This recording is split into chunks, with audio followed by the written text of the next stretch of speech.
안녕하세요. 오늘 우리는 웹페이지의 레이아웃을 결정하는 데 필수적인 CSS 포지셔닝과 레이아웃 디자인에 대해서 더 깊게 다뤄볼 건데요. 각각의 주제에 대한 설명을 더 자세히 드리도록 하겠습니다.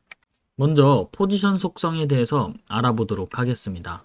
포지션 속성은 요소가 웹페이지 내에서 어떻게 배치될지 결정하는 핵심적인 CSS 속성입니다. 첫 번째로 스태틱이라는 값을 가진 요소는 아무런 위치 지정도 하지 않을 때 기본적으로 갖게 되는 값입니다. 이때 이 요소들은 일반적인 문서 흐름에 따라 순차적으로 배치되는데요. 대부분의 HTML 요소는 기본적으로 이 값으로 설정되어 있습니다.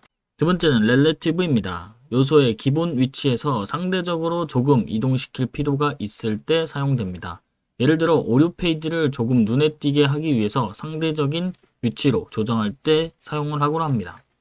세 번째는 픽스드입니다. 요소의 브라우저 창을 고정시키는 데 사용이 됩니다. 사용자가 스크롤을 해도 요소가 화면에 같은 위치에 남아있게 하고 싶다면 이때 사용할 수 있는 방법이죠. 예를 들어 상단에 고정된 내비게이션 바를 만들고 싶을 때 사용할 수 있습니다. 다섯 번째는 스티키입니다. 스티키는 픽스드와 유사하지만 특정 위치에서만 작동하도록 할 수 있습니다. 스크롤에 따라 요소가 고정되었다가 다시 문서의 흐름에 따라 움직이게 할 때 사용합니다. 예를 들어 사용자가 페이지의 특정 섹션을 지나칠 때만 상단에 붙는 헤더를 구현하고 싶을 때 사용됩니다. 자, 그리고 Z인덱스라는 속성이 있습니다.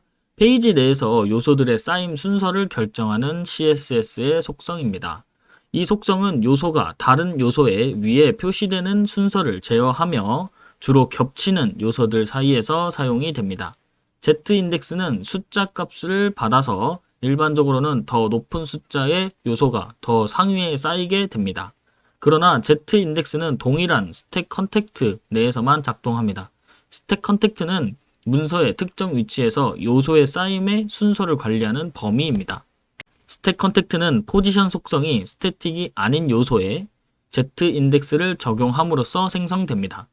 만약 요소가 새로운 스택 컨택트를 생성하게 되면 해당 요소의 자손들은 부모의 요소 쌓임의 순서를 영향받게 됩니다.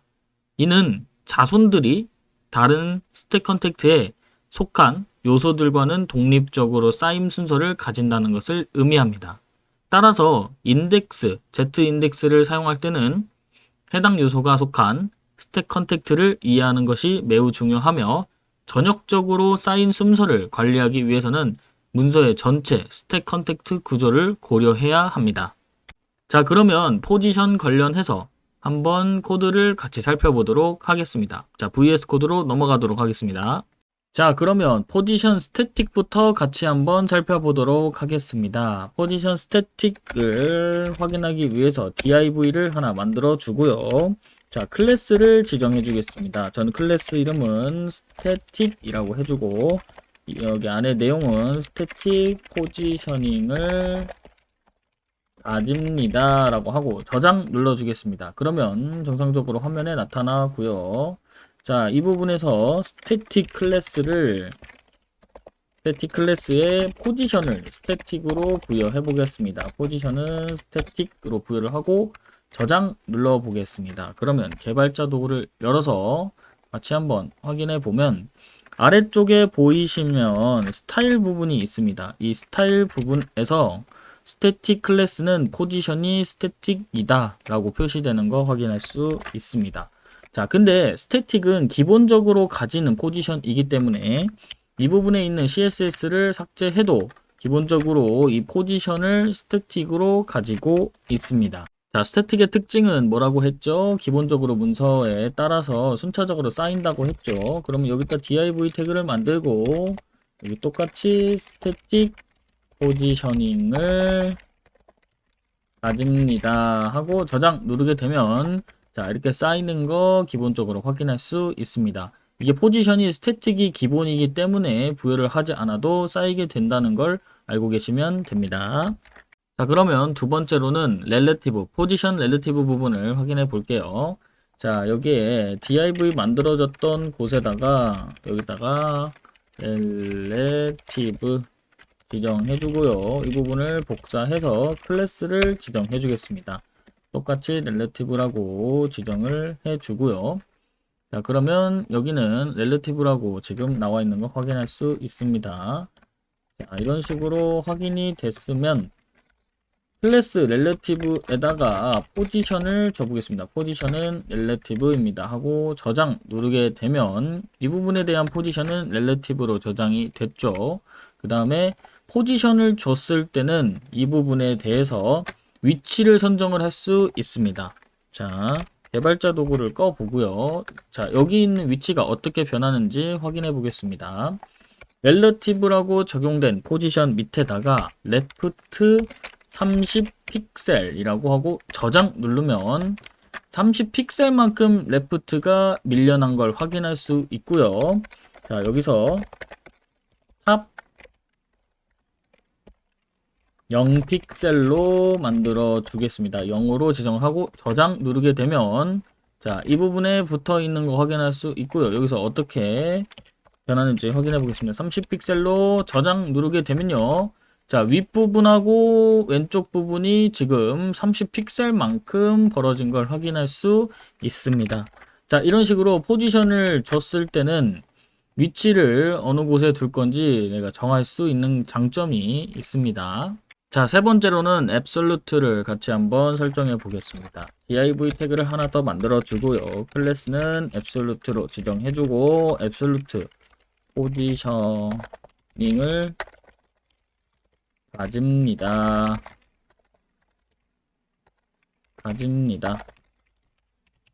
위에 오타도 가집니다. 자, 이런 식으로 앱솔루트를 만들어 주고요. 자, 클래스도 앱솔루트를 하나 만들어서 포지션에 앱솔루트를 추가해 주겠습니다. 자, 그러면 이런 식으로 지금 앱솔루트랑 렐러티브가 겹치게 되는데 이런 경우가 있습니다. 이때 서로가 겹치는 이유는 CSS의 포지셔닝 속성의 작동 방식 때문입니다. 두 속성을 사용할 때의 동작을 이해하려면 먼저 CSS의 포지셔닝 기본 개념을 알아야 합니다. 이때 서로가 겹치는 이유는 CSS 포지셔닝 속성 작동 방식 때문입니다. 두 속성을 사용할 때의 동작을 이해하려면 먼저 CSS 포지셔닝의 기본 개념을 알아야 합니다. 릴레티브로 설정된 요소는 자신이 원래 있어야 할 위치를 기준점으로 삼고 탑, 라이트, 바텀, 레프트 속성을 추가해서 원래 위치에서 상대적으로 이동할 수 있습니다. 이 요소는 일반적으로 문서 흐름에서 벗어나지 않으며 원래 공간을 차지한 채로 이동합니다. 반면에 앱솔루트는 가까운 위치로 지정된 조상 요소에 대해서 상대적 위치를 이동합니다. 위치가 지정된 조상이 없다면 HTML 요소에 대한 상대적인 위치로 이동하게 됩니다. 마찬가지로 탑, 라이트, 바텀, 레프트 속성을 사용하여 조상 요소 내에서 절대적인 위치를 지정할 수 있습니다. 이 요소는 문서 흐름에서 완전히 벗어나기 때문에 원래 차지하던 공간을 다른 요소가 차지할 수 있는 것입니다. 자, 그래서 지금은 앱솔루트와 렐러티브가 겹치게 된 이유는 앱솔루트가 부모 요소를 HTML 요소로 잡았기 때문입니다.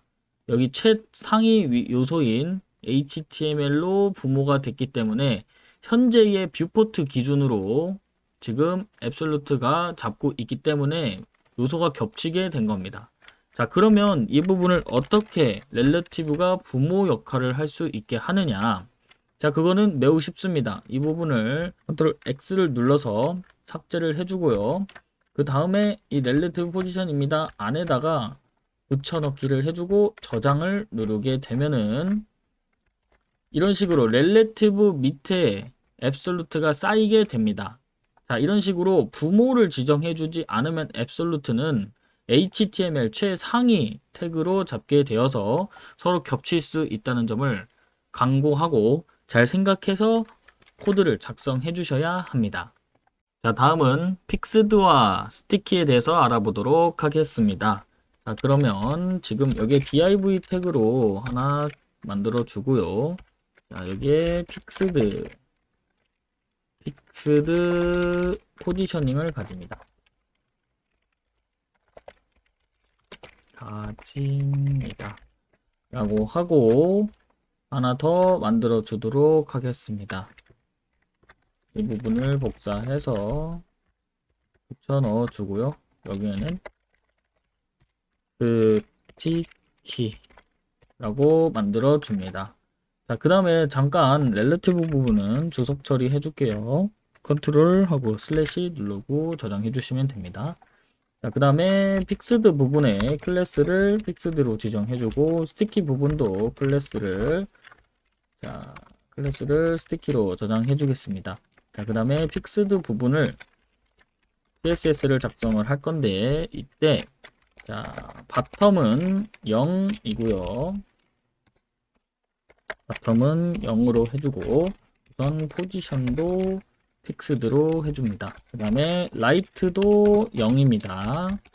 그 다음에 위드 값은 200픽셀로 지정을 해주겠습니다. 그 다음에 보더 값으로 3픽셀, 그 다음에 솔리드, 그 다음에